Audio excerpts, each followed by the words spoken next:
What's on guys, we're back with a brand new video. In today's video we're going to be going over my top 10 players of all time. Now my list might be a bit different to normal people's list, judging because since I was only born in 2003, it's kind of hard for me to see some of the players that played later. So I'm not including anyone that played in the 1920s that there was more hands on jaws than there were actually on the footy. So they're all pretty like 80s plus, you would have to say about my list, which I know there's like a lot of guys that are like 30 plus that watch my videos.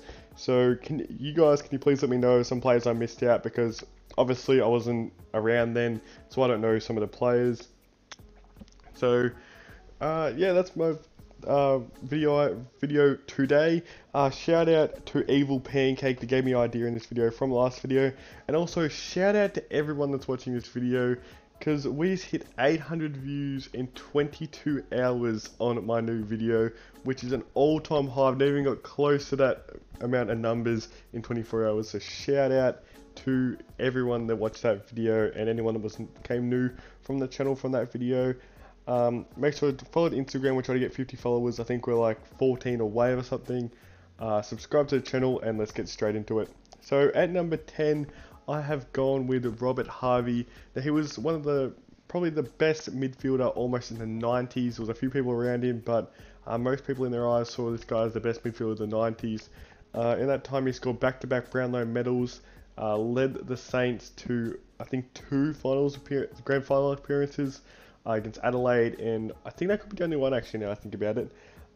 So very good midfielder, very classy, played almost 400 games I think. I'm sorry, I don't have the stats in front of me, but I know he played all the way until the end of 2008 when he originally played his last game. He played close to 400 games, so yeah, that's who I've got at number 10. At number 9, I've gone for James Hird. Now, he was one of the best midfielders over the time. He did play for Essendon. He's more known now as the Essendon coach who was involved in that huge scandal that we all know about. But he was an absolute great player. I think he won 2 Brownlow medals. I could be wrong with that one. He was a premiership captain in that 2000 side and was an absolute star of the competition over the time that he was playing. And I think a lot of people talk about him as one of probably the greatest bomber of all time, you have to say, and absolute star player. At number 8, we have the only current player that I have on this list, which is Dustin Martin. Now, Dustin Martin, I know a lot of people hate him, but this man is just greatness all over. I've seen a lot of people do this list recently, and they put him in the top 3. Even someone put him at 1. People put him in the top 5. But I feel like I'm going to put him at number 8 currently. I feel like the only thing that really holds him back is his longevity, because right now his breakout season was in 2016, and since then he's been an absolute superstar. But he wasn't too great at the start. But if he wins another flag or he wins another Brownlow medal, I think that would absolutely jolt him into top 5 lock, you would have to say. At number 7, I've gone with Chris Judd. Now, a 2-time Brownlow medalist both for Carlton and West Coast. He also was a premiership player in the West Coast Eagles side in 2005 or 6, I can't remember what year it is. Absolute star of the competition. Sadly, his career came to an end, not by choice, by a very horrific knee injury, which ended his career at Carlton. But you cannot take away how great this man was, one of the most classy midfielders of all time, I have to say. At number 6, I've gone with Jason Dunstall, one of the few players in AFL history that's kicked over 1,000 goals. Absolute superstar, multiple flag winner. Never got the Brownlow medal, but no forwards usually do. An absolute beast for his time. Most people know him from him on Fox Footy right now. And by this photo, this is a photo with him with actual hair. Now he has the full bald cut. But his greatness on the field as one of the best forwards of all time. At number 5, I've gone with Gary Ablett Sr. Now, Gary Ablett Sr. is always in the GOAT conversation whenever you talk about the greatest player of all time. I personally, the only reason I don't have him higher is because he never actually won a flag or a Brownlow medal. Even though he was an absolute superstar of a player, and you can't really blame him for that stuff. He was kind of like, he played midfield sometimes, but mostly a forward. and an absolute superstar for his time, along with his son. And number 4, I've gone with Wayne Carey. Now, one of the best players in history to ever win a Brownlow medal, even though he was a forward kicking over 700 goals over his career. He was more up the ground player. He could even have times where he did play in the midfield. An absolute superstar for his time, leading the North Melbourne Football Club to 2 premierships as a captain.